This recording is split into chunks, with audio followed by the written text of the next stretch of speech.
आप सभी भावी अध्यापकों को मेरा सादर नमस्कार। आज मैं आपके सामने एक सीरीज़ लेकर चल रहा हूँ आज से, जो उत्तर प्रदेश विशेष पर आधारित होगी, जिसमें अगर आप जूनियर टेट, यूपी टेट या सुपर टेट की तैयारी कर रहे हैं तो आपके लिए एक रामबाण साबित होने वाली सीरीज होगी, जिसमें हम डेली 10 से 15 से 20 क्वेश्चन करेंगे जो आपके एग्जाम में देखेंगे सेम इसी तरह के क्वेश्चन पूछे जाते हैं। इसमें मैं करंट अफेयर और स्टैटिक जीके जो भी उत्तर प्रदेश विशेष से पूछे जाते हैं उनको लेकर चलने वाला हूं। मुझे उम्मीद है सीरीज आपको बहुत पसंद आएगी। अगर पसंद आती है तो आप बताइएगा, मैं आगे और अच्छी सीरीज इसको करूंगा। आइए ले चलते हैं आपको पहले क्वेश्चन की तरफ, जिसमें कहा गया है कि उत्तर प्रदेश का पहला गौ अभ्यारण्य, क्या गौ अभ्यारण्य कहाँ पर बनेगा, जिसका शिलान्यास किसने किया? हमारे माननीय मुख्यमंत्री योगी आदित्यनाथ जी ने किया। आपके ऑप्शन हैं उन्नाव, वाराणसी, गोरखपुर या मिर्ज़ापुर। तो सही उत्तर होगा इसका उत्तर डी, यानी कि मिर्ज़ापुर। मिर्ज़ापुर में क्या बनेगा? पहला गौ अभ्यारण्य, जिसका शिलान्यास किसने किया है? माननीय मुख्यमंत्री योगी आदित्यनाथ जी ने किया है। ठीक भैया, याद रखिएगा, इंपॉर्टेंट क्वेश्चन है। दूसरे क्वेश्चन की तरफ बढ़ते हैं। कर्मयोगी योजना उत्तर प्रदेश में किस विश्वविद्यालय ने शुरुआत की है? पहले तो समझते हैं कि कर्मयोगी योजना है क्या। कर्मयोगी योजना, आप जानते हैं कि बेरोजगारी बहुत तेज़ी से बढ़ रही है, तो इसलिए ये ऐसा विश्वविद्यालय है जिसने कहा है कि हम अपने विद्यालय के छात्रों को विश्वविद्यालय में ही पार्ट टाइम जॉब के लिए अप्लाई करवाएंगे। जो विद्यालय में बच्चे पढ़ रहे हैं उनको पार्ट टाइम हम काम देंगे। इनको दिया जाएगा ज़्यादा से ज़्यादा 2 घंटे का। कितने का? 2 घंटे का काम दिया जाएगा, जिनका 150 रुपया प्रति घंटा, 150 रुपये प्रति आवर इनको मिलेगा। और इनको साल में कितने घंटे काम मिलेगा? 50 घंटे। कितने घंटे काम मिलेगा? 50 घंटे एक वर्ष में इनको काम मिलेगा। तो हम कह सकते हैं कि 50 घंटे साल भर में और 2 घंटे कम से कम इनको ज़्यादा से ज़्यादा वर्क दिया जाएगा। और यानी कि हो गया कितना? 100 घंटे। 100 घंटे हो गया। और अगर इनको 150 रुपये पर घंटे के हिसाब से वर्क दिया जाएगा तो साल भर में कितना कमा सकते हैं? 15,000 रुपये। 15,000 रुपये कमा सकते हैं।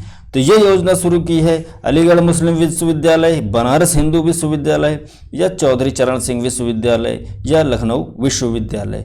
तो ये कर्मयोगी योजना जो शुरुआत की है वो किसने की है? लखनऊ विश्वविद्यालय ने। इसको याद करिएगा, सुपर इंपॉर्टेंट क्वेश्चन की सीरीज में ये क्वेश्चन है कि किस विश्वविद्यालय ने, किस यूनिवर्सिटी ने लखनऊ कर्मयोगी योजना की शुरुआत की है? तो इसका सही आंसर क्या है? लखनऊ विश्वविद्यालय। बढ़ते हैं अगले क्वेश्चन की तरफ। इसमें से कौन रक्षा औद्योगिक गलियारा के अंतर्गत नहीं आता है? सबसे पहले तो आप समझिए कि रक्षा औद्योगिक गलियारा होता क्या है। क्या लिखा हुआ है? रक्षा औद्योगिक गलियारा। उत्तर प्रदेश या आप कह लीजिए कि भारत सरकार यानी कि सेंट्रल गवर्नमेंट, भारत सरकार पूरे देश में केवल 2 राज्य हैं, एक यूपी और एक तमिलनाडु है, जहां पर रक्षा औद्योगिक गलियारा बन रहा है, जिसमें से कौन सा है? हमारा यूपी भी आता है। इसमें आप देखेंगे कि 6 जगह पर। कहां पर? पहले मैं आपको बता देता हूं कि रक्षा औद्योगिक गलियारा क्या होता है। इसका आशय ये है कि आने वाले भविष्य में हम रक्षा संसाधन जैसे कि मिसाइल हो गई, तोप हो गई, फाइटर जेट हो गए, प्लेन हो गए, इनका मैन्युफैक्चरिंग करना चाहते हैं, इनको बनाना चाहते हैं। तो सबसे सटीक जगह जो लगी गवर्नमेंट को यूपी लगी और तमिलनाडु लगी। इस वजह से उत्तर प्रदेश में टोटल 6 जगह पर, कहाँ पर? कितनी जगह पर? 6 जगह पर एक गलियारा बनाया जाएगा, जहाँ पर बहुत बड़े बड़े पार्क होंगे, रक्षा अनुसंधान केंद्र और मिलिट्री गन्स बनेंगी, बॉम्ब बनेंगे, जो भी रक्षा से संबंधित इक्विपमेंट हैं वो सब बनेंगे। तो इनको जोड़ने के लिए एक रोड से कनेक्ट किया जाएगा। जैसे आपका इसमें आता है झांसी में एक बनेगा, एक आगरा में बनेगा, एक चित्रकूट में बनेगा। बनारस इसमें नहीं है, इसमें बनारस नहीं है। 3 तो ये हो गए। और मैं आपको बता देता हूँ, इसमें आगरा नहीं है, आगरा तो है, अलीगढ़ है एक। कौन सा है? अलीगढ़, चित्रकूट दिया ही गया है, लखनऊ है, कानपुर है। लखनऊ और कौन सा है? कानपुर। भरतपुर, इन 6 जगहों पर रक्षा औद्योगिक गलियारा बनाए जाएंगे। आप इसको याद रखिएगा, रट लीजिएगा। झांसी, आगरा, चित्रकूट, अलीगढ़, लखनऊ और कानपुर से होते हुए एक रक्षा औद्योगिक गलियारे का निर्माण किया जाएगा, जहां पर हम रक्षा से संबंधित जो भी इक्विपमेंट हैं उनका मैन्युफैक्चरिंग करेंगे, उनका निर्यात करेंगे, उनका मैन्युफैक्चरिंग करेंगे, बनाएंगे उनको।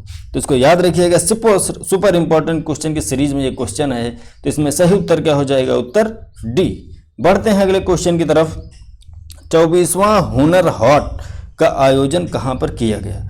सबसे पहले समझते हैं कि हुनर हाट क्या होता है। ये होता है कि आप अपने हस्तशिल्प को, किसको?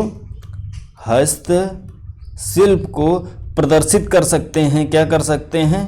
प्रदर्शित कर सकते हैं और उनको सेल कर सकते हैं, अर्थात क्या कर सकते हैं? बेच सकते हैं। इसलिए हुनर हाट का आयोजन किया जाता है। और विशेषतः किसके लिए किया जाता है? यह हुनर हाट का आयोजन अल्पसंख्यक लोगों के लिए किया जाता है। तो ये कहाँ पर किया गया? नोएडा, लखनऊ, वाराणसी या अलीगढ़? तो सही उत्तर है इसका उत्तर बी। कहाँ पर किया गया? लखनऊ में। इसका कहाँ पर उद्घाटन किया गया? लखनऊ में। अगर आपसे पूछ लिया जाए कि हमारे अल्पसंख्यक के सेंट्रल गवर्नमेंट मंत्री कौन हैं, तो ये हैं कौन? मुख्तार अब्बास नकवी। इन्हीं के द्वारा इसका क्या किया गया? उद्घाटन किया गया। और मुख्तार अब्बास नकवी ने अभी एक पुस्तक लिखी है जिसका नाम क्या है? बलवा। ये भी आप याद रखिएगा, इम्पोर्टेंट क्वेश्चन है। सारे फैक्ट आपको याद रखने चाहिए कि यह 24वां हुनर हाट का आयोजन कहाँ पर किया गया? तो उत्तर होगा लखनऊ। किसके द्वारा इसका उद्घाटन किया गया? मुख्तार अब्बास नकवी के द्वारा किया गया, जो कि हमारे क्या हैं? अल्पसंख्यक मामलों के मंत्री हैं, जिन्होंने एक बुक लिखी है जिसका क्या नाम है? बलवा नाम है। आगे बढ़ते हैं अगले क्वेश्चन की तरफ। सुपर इम्पोर्टेंट क्वेश्चन है, इसको मैंने थोड़ा सा टफ बनाया है कि आपको पता होना चाहिए कि रामसर साइट क्या है, यानी कि रामसर स्थल उत्तर प्रदेश में कितने हैं। तो आपकी जानकारी के लिए मैं बता दूं कि उत्तर प्रदेश में कुल रामसर साइट जो हैं, रामसर स्थल जो हैं, वो कितने हैं? 8 हैं। और इसमें देखिए आपको सभी पता होने चाहिए। गोंडा में है, हाँ गोंडा में भी है। हरदोई में है, हाँ हरदोई में भी है। उन्नाव में है, हाँ उन्नाव में भी है। लेकिन लखनऊ में कोई रामसर साइट नहीं है। रामसर साइट क्या होता है मैं थोड़ा सा आपको बता देता हूँ, अगर आप नहीं जानते हो तो। रामसर एक जगह है, कहाँ पर? ईरान में। कहाँ पर है? ईरान में। तो अभी कुछ साल पहले सभी 2003, 4, 5 की बात है, सभी देशों के जो प्रधानमंत्री थे या राष्ट्र प्रमुख थे वो लोग मिले और यहाँ पर बात हुई किस स्थान पर? रामसर स्थल पर, कि यहाँ पर जो आर्द्र भूमि है, कौन सी भूमि है? आर्द्र भूमि है, उसको बचाया जाए, उसको नाम दिया जाए रामसर स्थल, जिसका जो है उसका संरक्षण हो सके, उस पर विशेष बल दिया जा सके। आप ये कह सकते हैं कि जो दलदली मिट्टी होती है, कैसी मिट्टी होती है? दलदली मिट्टी। तो उस टाइप की जगह पर उसका एक विशेष प्रभाव होता है, विशेष वातावरण के द्वारा वो दलदली बनी रहती है काफ़ी दिन तक। इसलिए रामसर स्थल पर ये डिक्लेयर किया गया है कि अब हर साल हम रामसर स्थल घोषित करेंगे, गवर्नमेंट का उस पर विशेष बल जाएगा, जिससे उसका जो है क्या हो सकेगा? संरक्षण हो सकेगा। उत्तर प्रदेश में टोटल कितने हैं रामसर स्थल? 8 हैं। जैसे गोंडा लिखा हुआ है, तो गोंडा क्या है? एक है पार्वती आरगा झील, तो ये भी क्या है? रामसर स्थल है। हरदोई की बात किया जाए तो हरदोई में कौन सी है? सैंडी झील यहाँ पर है। उन्नाव में बात किया जाए तो उन्नाव में है नवाबगंज झील, कहाँ पर है? नवाबगंज में है। आगे बात किया जाए तो आगरा को याद रखिएगा, सुपर इम्पोर्टेंट है, ये 2020 में ही इसको क्या किया गया है? रामसर साइट स्थल का दर्जा दिया गया है। यहाँ पर क्या है? कीथम झील है। कौन सी है? कीथम झील है, इसको भी आप याद रखिएगा। एक है रायबरेली में कौन सा है? समरपुर पश्चिम बिहार भी है, समरपुर स्थल, ठीक भी है, याद रखिएगा। आगे आता है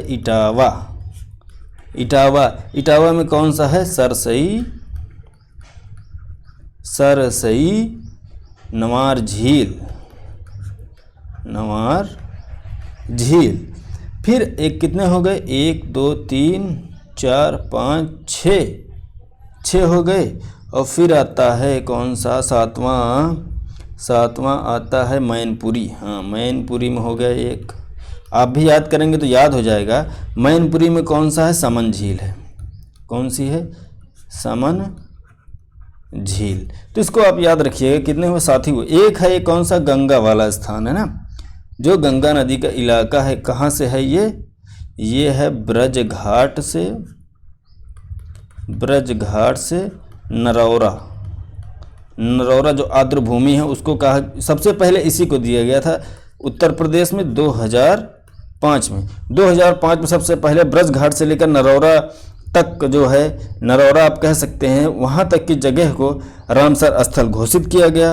और नरौरा आपको पता है केवल एक ही उत्तर प्रदेश में नाभिकीय जो है आप कह सकते हैं एकमात्र न्यूक्लियर पावर प्लांट इंग्लिश में कहते हैं, वो केवल एक ही है, उसका नाम है नरौरा न्यूक्लियर पावर प्लांट। तो इस तरह से आप याद रखिएगा। एक बार मैं आपको इस सहनशीलता के लिए बोल देता हूँ। गोंडा में कौन सा है, पार्वती अग्र झील। हरदोई में है कौन सी, सैंडी झील। उन्नाव में नवाबगंज झील है। आगरा में है कीथम झील, ये 2020 में इसको मिला था, इसको आप याद रखिएगा।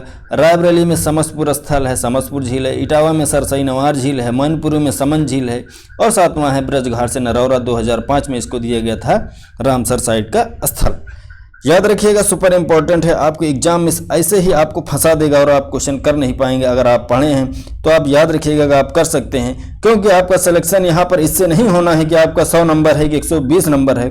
अगर 10 बच्चों का 110 नंबर है और आपका 111 आ गया तो आपके चांसेस पूरे हैं कि आपका सिलेक्शन होगा, क्योंकि वैकेंसी बहुत कम रहती है, बच्चे फॉर्म बहुत ज़्यादा डालते हैं। इसलिए ज़्यादा से ज़्यादा पढ़ाई करिए, अपने लक्ष्य पर ध्यान दीजिए और आगे बढ़ते हैं अगले क्वेश्चन की तरफ।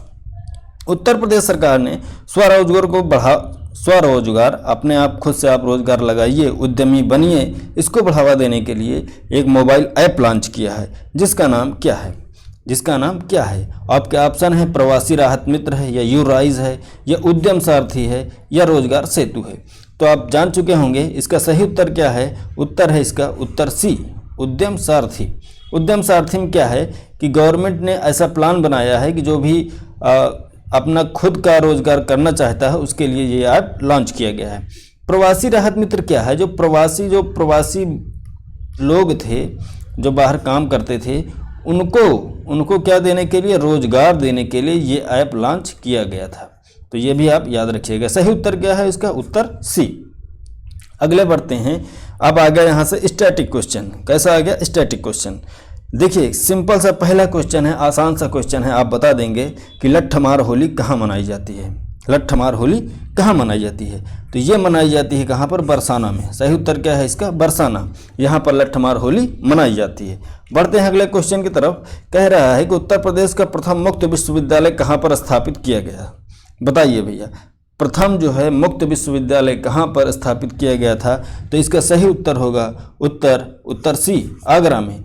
याद रखिएगा, सुपर इंपॉर्टेंट क्वेश्चन की तरफ है ये क्वेश्चन। कहाँ पर स्थापित किया गया था, आगरा में। उत्तर प्रदेश का प्रथम मुक्त विश्वविद्यालय कहाँ पर स्थापित किया गया था, आगरा में। अगले क्वेश्चन की तरफ बढ़ते हैं। उत्तर प्रदेश का प्रथम विकलांग विश्वविद्यालय कहाँ पर स्थापित किया गया था। उत्तर प्रदेश का प्रथम विकलांग विश्वविद्यालय कहाँ पर स्थापित किया गया था। ऑप्शन है आपके बनारस यानी कि वाराणसी, बरेली, चित्रकूट या फिर झांसी।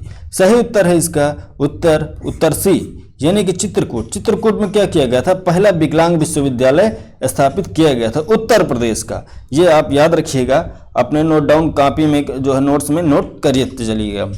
उत्तर प्रदेश में मिड डे मील कार्यक्रम कब से आरंभ किया गया, बहुत सारे बच्चे जानते होंगे, इसमें ज़्यादा देर हम रुकेंगे नहीं और बढ़ेंगे अगले क्वेश्चन की तरफ। ये है 1995। मिड डे मील में क्या होता है, पका हुआ भोजन बच्चों को दिया जाता है। चलिए बढ़ते हैं अगले क्वेश्चन की तरफ।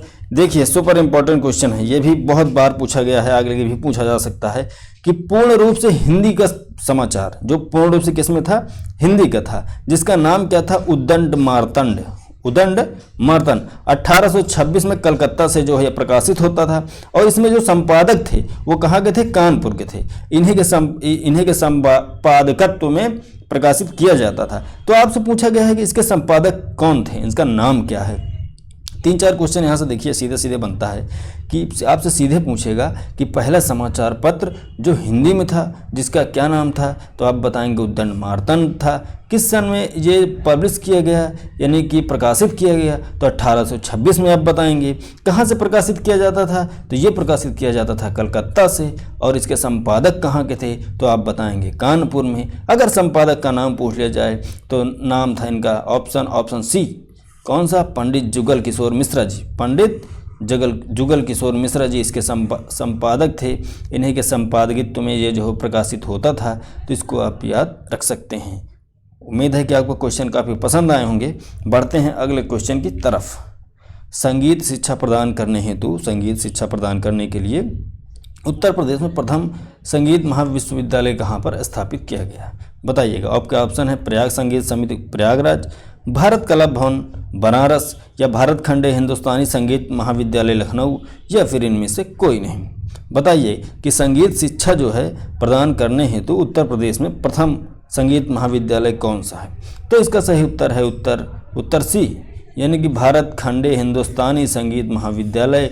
ये उत्तर प्रदेश का पहला विश्वविद्यालय था या महाविद्यालय था जहाँ पर संगीत शिक्षा देने के लिए ये महाविद्यालय स्थापित किया गया था। तो इसको याद रखिएगा, सुपर इम्पोर्टेंट क्वेश्चन है। बढ़ते हैं अगले क्वेश्चन की तरफ कि कह रहा है कि बनारस हिंदू विश्वविद्यालय का शिलान्यास किसने किया था। बहुत सारे लोग जानते होंगे कि बनारस हिंदू विश्वविद्यालय का जो शिलान्यास किया था वो किसने किया था, मदन मोहन मालवीय ने। मदन मोहन मालवीय ने इसके स्थापना में भी इनका बहुत योगदान है। बनारस हिंदू विश्वविद्यालय में इन्होंने इसका क्या किया था, शिलान्यास किया था। तो ये थे भैया आज के हमारे क्वेश्चन। उम्मीद है कि सीरीज आपको पसंद आई होगी। ये सीरीज का पहला क्वेश्चन है, ये पहली सीरीज है, आप कह सकते हैं पहली सीरीज है, पहला सेट है। इसके बाद आएगा सेट 2। अगर आपका रिस्पॉन्स अच्छा रहा तो मैं लगभग 10 से 15 सेट इसमें बनाऊंगा, जिसमें आपको सारे क्वेश्चन मैं कवर करूंगा, करंट अफेयर के भी, स्टैटिक जी के भी। और अगर आपको वीडियो पसंद आया हो चैनल को सब्सक्राइब कीजिए, लाइक कीजिए, दोस्तों के साथ शेयर कीजिए, हमारा सहयोग कीजिए। हम आपके लिए आपके एग्जाम में सहयोग करेंगे। आप हमारे चैनल को सब्सक्राइब करके सहयोग कर सकते हैं। मिलते हैं अगले वीडियो में, तब तक के लिए धन्यवाद देखने के लिए।